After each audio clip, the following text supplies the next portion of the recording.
আমি মামনি আর মামনি দিদি AWW YouTube চ্যানেলে আপনাদের সবাইকে স্বাগত। চলে এসেছি পোষণ পখবাড়া 2026-এ অঙ্গনবাড়ি দিদিদের জন্য বিস্তারিত সহজ নির্দেশিকা নিয়ে। আমরা সবাই জানি 18/5/2026 থেকে 2/6/2026 পর্যন্ত আমাদের কেন্দ্রে পোষণ পখবাড়া পালন করতে হবে।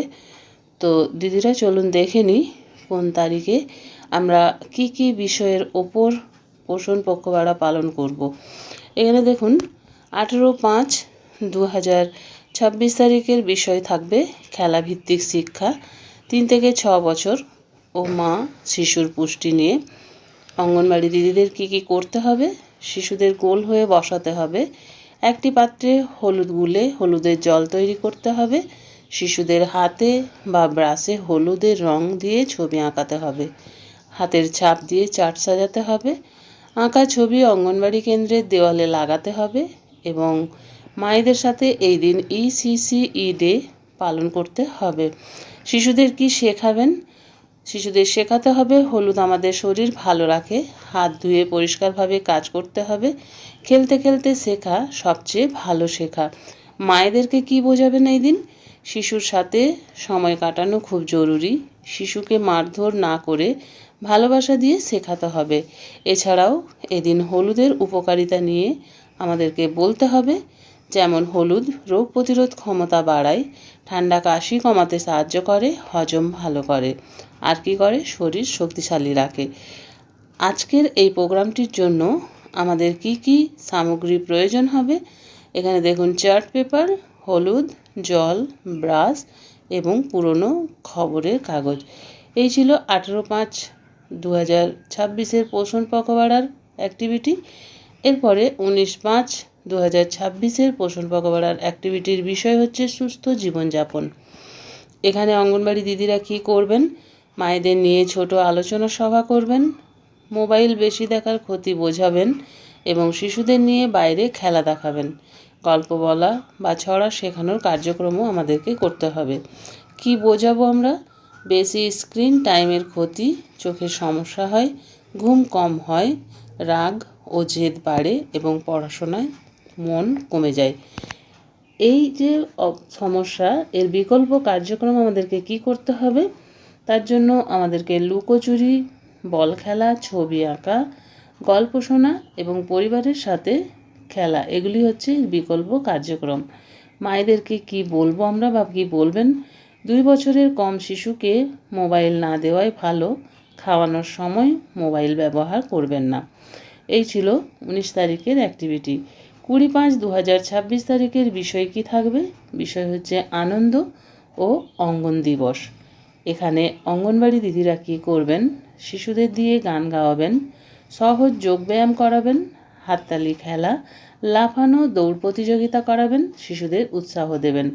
কি বোঝাবেন মায়েদেরকে? যে প্রতিদিন খেলাধুলা করলে শরীর ভালো থাকে, যোগ করলে মন শান্ত থাকে, সবাই নিজের মতো অংশ নেবে, খেয়াল রাখবেন কোনো শিশুকে জোর করবেন না, অসুস্থ শিশুদের বিশ্রাম দিতে হবে। এবার দেখে নেব 21/5/2026-এর বিষয়। সেদিনকার বিষয় থাকবে গল্পের আসর। এখানে অঙ্গনবাড়ি দিদিরা কি করবেন? এলাকার দাদু ঠাকুমা বা প্রবীণ মানুষদের ডাকবেন, শিশুদের গোল হয়ে বসাবেন, ছোট নৈতিক গল্প শোনাতে হবে। কি বোঝাবেন? বড়দের সম্মান করতে হবে, গল্প থেকে ভালো শিক্ষা নিতে হবে, নিজের ভাষায় কথা বলতে শিশুকে উৎসাহ দিতে হবে। এর উপকারিতা কি? ভাষার বিকাশ হবে, শিশুর মনোযোগ বাড়বে এবং সংস্কৃতি সম্পর্কেও শিশু শিখবে। এরপরে দেখে নেব 22/5/2026-এর বিষয়। 22/5/2026-এ আমার অঙ্গন, সবার অবদান। এখানে অঙ্গনবাড়ি দিদিরা কি করবেন? অভিভাবকদের দিয়ে পুরনো খেলনা, বই সংগ্রহ করবেন, কেন্দ্র পরিষ্কার করবেন, দেওয়ালে ছবি লাগাবেন এবং শেখার একটি কোণ তৈরি করবেন। কি বোঝাবেন? সুন্দর পরিবেশে শিশুরা ভালো শেখে, সবাই মিলে কেন্দ্রকে সুন্দর রাখতে হবে। চলে যাব 23/5/2026-এর বিষয়ের ওপর। সেদিনকার বিষয় থাকবে পুষ্টির থালি, সুস্থ পরিবার। অঙ্গনবাড়ি দিদিদের কি করতে হবে? একটি সুষম খাবারের থালি সাজাতে হবে, বিভিন্ন রঙের খাবার এখানে রং দেখাবেন, গর্ভবতী মা এবং শিশুর খাবার নিয়ে আলোচনা করবেন। থালিতে কি থাকবে? ভাত, রুটি, ডাল, ডিম, মাছ, সবুজ শাকসবজি, ফল ইত্যাদি থালিতে রাখতে হবে। মায়েদের কি বোঝাতে হবে? গর্ভাবস্থায় বেশি পুষ্টিকর খাবার খেতে হবে, জন্মের পর 6 মাস শুধু বুকের দুধ দিতে হবে, 6 মাস পর পরিপূরক খাবার শুরু করতে হবে। 25/5/2026-এর বিষয় কী থাকবে? শিশুর উন্নয়ন। এখানে অঙ্গনবাড়ি দিদিরা কি করবেন? মায়েদের শিশুর বিকাশ সম্পর্কে বোঝাবেন, খেলনা দিয়ে শিশুকে কিভাবে শেখাতে হয় সেটা দেখাবেন, ভিডিও বা বই ব্যবহার করবেন। কি বোঝাতে হবে? শিশুর সাথে কথা বলতে হবে, গান গাইতে হবে এবং খেলতে খেলতে শিশুকে শেখাতে হবে। শিশুর বিকাশের লক্ষণগুলিও বোঝাতে হবে। শিশুর বিকাশের লক্ষণগুলি হচ্ছে হাসা, বসা, হাঁটা ও কথা বলা। এবার দেখব 28/5/2026-এ পোষণ পক্ষবাড়াতের যে বিষয়টি নিয়ে আমাদেরকে প্রোগ্রাম করতে হবে সেটি কি? সেটি হচ্ছে ডেঙ্গু সচেতনতা। অঙ্গনবাড়ি দিদিরা কি করবেন? বাড়ি বাড়ি যাবেন, কোথাও জল জমে আছে কিনা সেটা দেখবেন এবং পরিবারকে পরিষ্কার রাখতে বলবেন। কি বোঝাবেন? সেখানে গিয়ে জমা জলে মশা জন্মায়, মশারি ব্যবহার করতে হবে, জ্বর হলে দ্রুত স্বাস্থ্যকেন্দ্রে যেতে হবে। এরপরে যাব 29/5/2026-এর পোষণ পখবাড়ার অ্যাক্টিভিটি নিয়ে। সেদিনকার বিষয় কি থাকবে? বিষয় হচ্ছে শিশুর বৃদ্ধি যাচাইকরণ। এখানে অঙ্গনবাড়ি দিদিদেরকে কি করতে হবে সেদিন? শিশুদের ওজন ও উচ্চতা মাপতে হবে, রেজিস্টারে লিখতে হবে, রঙিন স্লিপ দিতে হবে। কি বোঝাবেন? নিয়মিত ওজন মাপলে অপুষ্টি ধরা পড়ে, কম ওজন হলে বেশি পুষ্টিকর খাবার দিতে হবে। 30/5/2026-এর কী বিষয়? যাচাইকরণ অভিযান। এখানে অঙ্গনবাড়ি দিদিরা কী করবেন? আগের দিনের তথ্যগুলি সব মিলিয়ে দেখবেন, ডেটা ঠিকভাবে আপলোড করবেন, শ্যাম বা সিভিয়ার আন্ডারওয়েট শিশুদের বিশেষ নজর রাখবেন। কি বোঝাবেন? অপুষ্ট শিশুর দ্রুত যত্ন দরকার এবং নিয়মিত পর্যবেক্ষণ জরুরি। 1/6/2026-এর পোষণ পখবাড়ার বিষয় কি? পোষণ প্রেরণা যাত্রা। এখানে অঙ্গনবাড়ি দিদিদেরকে কি করতে হবে? র্যালি করবেন সেদিন, শিশু ও মায়েদের নিয়ে হাঁটবেন, প্ল্যাকার্ড বানাবেন।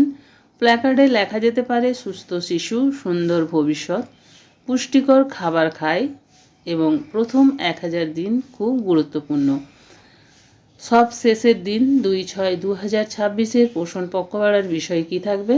শিশু পুষ্টি উদ্যান। এখানে অঙ্গনবাড়ি দিদিদেরকে কি করতে হবে? টবে বা জমিতে বীজ লাগাতে হবে, শিশুদের দিয়ে জল দেওয়াবেন, বীজ বা গাছও আপনারা লাগাতে পারেন, শিশুদের দিয়ে জল দেওয়াবেন, গাছের যত্ন শেখাবেন। কি বোঝাবেন? বাড়ির সবজি সবচেয়ে স্বাস্থ্যকর, গাছ লাগালে পরিবেশ ভালো থাকে। প্রতিদিনের সাধারণ কাজ কি থাকবে? না, অঙ্গনবাড়ি দিদিদেরকে আমাদেরকে অবশ্যই করতে হবে, পরিষ্কার ও সুন্দরভাবে এই কাজগুলি করতে হবে, শিশুদের নিরাপদে রাখতে হবে, প্রতিদিন ছবি তুলতে হবে যেসব অ্যাক্টিভিটি পালন করছি তার, জন আন্দোলন পোর্টালে আপলোড করতে হবে। জন আন্দোলন পোর্টালে অন্য কিছু ছবি দেওয়া যাবে না। মা ও পরিবারকে সহজ ভাষায় বোঝাতে হবে এবং শিশুদের আনন্দের সাথে অংশগ্রহণ করতে হবে। এই ছিল আজকের ভিডিও দিদিরা। ভিডিওটি ভালো লাগলে একটি লাইক করবেন, আমার চ্যানেলে নতুন হয়ে থাকলে চ্যানেলটি সাবস্ক্রাইব করবেন এবং ভিডিওটি বেশি বেশি শেয়ার করবেন যাতে আমাদের অন্যান্য দিদিদের কাছে পৌঁছে যায়। আজ এই পর্যন্তই, আবার চলে আসবো আরও একটি নতুন ভিডিও নিয়ে। ততক্ষণ সবাই ভালো থাকুন, সুস্থ থাকুন। ওকে, বাই বাই।